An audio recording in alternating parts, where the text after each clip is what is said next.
You are looking at a space designed to construct illusions.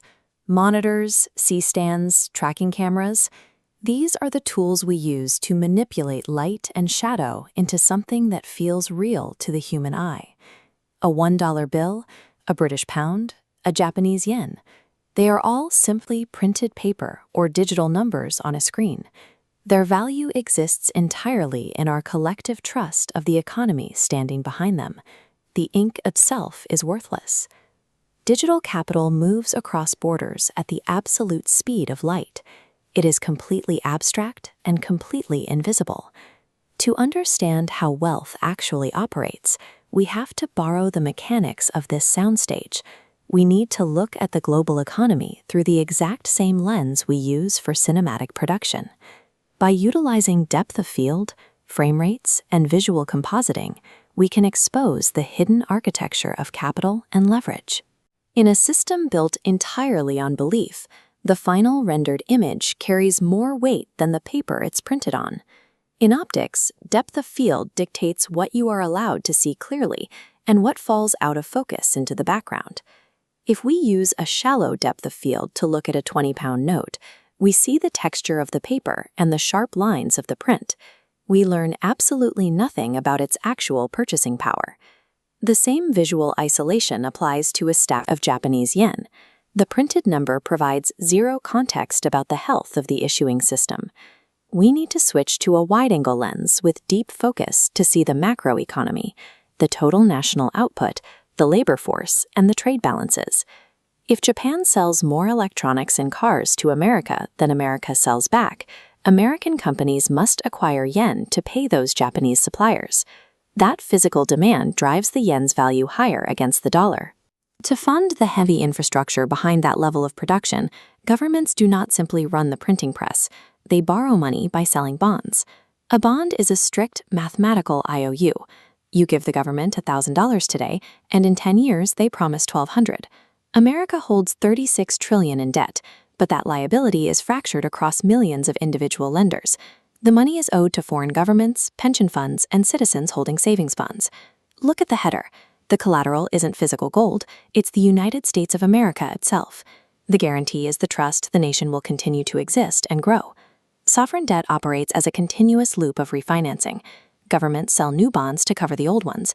The system functions perfectly as long as the global focus on that institutional trust remains perfectly sharp. Filmmakers control time using temporal resolution, the frame rate. How fast or slow the image is captured dictates our perception of speed, stability, and chaos. Undercranking the camera produces fast, erratic motion. This is the exact physics of economic inflation. Imagine a town with 100 people and 100 loaves of bread. The government prints another $1,000 and hands it out, but the bread supply hasn't changed. Everyone rushes the baker raises prices, and the extra cash dilutes in value. When an economy prints money without producing more actual goods, the currency collapses. By 1923, Germany was issuing notes in denominations of millions. The text clearly reads 1 million mark, but the paper it was printed on lacked real economic backing. The result was a society where citizens required literal wheelbarrows full of cash just to buy basic groceries. The money became wallpaper. The opposite extreme is overcranking, shooting in super slow motion. We call this deflation. Falling prices might sound appealing on paper, but an economy experiencing negative inflation is like liquid metal cooling in midair. It freezes. If you know a car will be $2,000 cheaper, you delay the purchase. Businesses watch their sales drop, so they cut prices further to attract buyers. Companies lose revenue, lay off workers, and commerce grinds to a halt. Debt becomes lethal. A $50,000 business loan stays exactly the same size, but dropping prices mean your revenue is shrinking. Your ability to pay disappears. Movement keeps the system alive. Healthy economies require a steady, moderate frame rate of inflation. If the motion slows down too much, the engine dies. In post-production, we use compositing. We stack multiple visual layers on top of each other using alpha channels to build one final seamless image. This process mirrors the application of modern tariffs. A 25% tariff on foreign steel attaches an immediate cost layer to the domestic importer. When an American firm imports $1,000 of steel, The $250 tax is paid by the firm to its own government. The foreign supplier gets the full $1,000 as the tariff is levied on the buyer. The American importer absorbs that border tax and adds their own profit margin on top. The composite cost is passed down the supply chain until the final price lands in your cart. We can see this same layering effect driving the modern housing crisis. The current market is a composite of restricted building supply and heavy institutional investment. In 1970, a single middle-class income could cover a mortgage and savings. Adjusted for inflation, that home should cost $170,000 today. Instead, prices average over $400,000. Wall Street began treating residential homes as liquid stocks, layering the market with corporate buyers who purchase property to rent, pricing regular buyers out. Cities add their own restrictive masks over the image. Strict zoning laws and environmental reviews and localized neighborhood resistance prevent new homes from being built, constricting supply.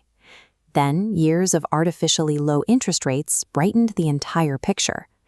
Borrowing became cheap, buyers took out massive loans, and sellers raised asking prices to match. The final composite is complete. Today, a residential home functions as a high-value asset parked inside a corporate portfolio, rather than a simple shelter to build a life in. The rhythm of an edit dictates how we experience time. High-frequency jump cuts create nervous energy, while a long, sustained take requires extreme patience. This perfectly illustrates the mechanics of trading versus investing. Trading is a sprint of jump cuts. You buy and sell quickly, betting on short-term momentum to extract fast profits from daily volatility. Investing is the long take. You buy quality assets based on earnings and long-term business models, and you hold them through the crashes. Warren Buffett built his fortune by ignoring daily market noise and letting compound interest do the heavy lifting over a 30 or 40-year hold. If you build a $10 million stock portfolio and sell it to buy a house, you trigger a capital gains tax. The government takes $2 million right off the top. But the ultra-wealthy use a different mechanic. They leave the stock completely untouched. They use their portfolio as collateral to secure a massive loan at a 3% rate. They get cash, keep the stock, and because a loan isn't income, they pay zero tax. If the stock grows at 10%, they are actually making a profit by borrowing. For average earners, debt is a high-interest anchor tied to student loans and credit cards. Commercial banks do not lend millions against a standard retirement account. The system allows the wealthy to use debt as a leverage modifier to multiply their assets, while everyone else uses it simply to survive the frame. When a film is finished, you hit export. This is the render, the irreversible process where all those separate layers, cuts, and effects are flattened down into a single, undeniable output. Criminals have their own rendering process. They take illegally earned cash and force it through the financial system until it looks exactly like legitimate profit. We call it money laundering. It starts with placement, converting physical, dirty cash into something trackable by depositing small amounts into multiple bank accounts or buying luxury goods without triggering regulatory alarms. Next is layering. The money is moved through shell companies, offshore accounts, and foreign real estate. The trail is sliced and reassembled so many times that investigators lose the original signal in the noise. Finally, integration. The funds are invested into a legal business, like a restaurant or car wash. The business reports inflated earnings, mixes the dirty money with real revenue, pays taxes on it, and the cash emerges completely clean. Decentralized systems like Bitcoin attempt to bypass this traditional structure entirely. It runs on a public blockchain ledger, where a network of nodes verifies every transaction through math, preventing any single authority from freezing accounts or secretly editing the money supply. But for the vast majority of global capital, traditional institutions and exchanges remain the ultimate rendering houses. Economic reality is a narrative constructed through layers of data, global trust, and deliberate leverage. The systems of wealth are always operating in the background. If you want to understand what your money is actually worth, you have to look past the image on the screen and understand exactly who is controlling the camera.